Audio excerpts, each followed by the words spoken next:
계엄은 의회 폭거에 맞서기 위해서였다던 국민의힘 장동혁 대표가 12.3 비상계엄에 대한 책임을 통감한다고 사과했습니다. 윤석열 전 대통령과의 절연은 직접 언급하지 않았지만 반성하고 혁신하겠다, 또 외연을 넓히겠다고 했습니다. 박영민 기자가 보도합니다. 오늘 오전 긴급 기자회견을 연 장동혁 대표. 12.3 비상계엄은 잘못된 수단이었다며 공식 사과했습니다. 당대표 취임 4개월여 만입니다. 책임을 무겁게 통감하고 이 점 국민 여러분께 깊이 사과드립니다.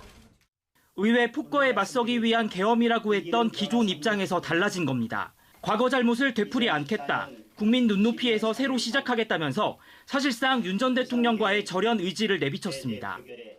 사법부의 공정한 판단과 역사의 평가에 맡겨놓고 계엄과 탄핵의 강을 건너 미래로 쇄신안도 내놨습니다. 당명 교체, 당내 현안의 전당원 투표 등 당원 권한 강화, 청년 전문가 중심 정당을 약속했습니다. 지방선거 국면에서 개혁신당 등 범보수 연대의 길도 열어놨습니다.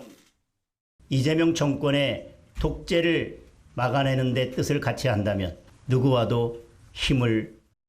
당내에선 고심 어린 결단이란 환영과 하나마나한 소리라는 비판이 동시에 나왔습니다. 결국은 실천하느냐, 이게 중요하다고. 개혁신당은 행동으로 증명하라고 했는데 더불어민주당은 철진한 사과, 진보야당은 비겁한 정치쇼라며 비판했습니다.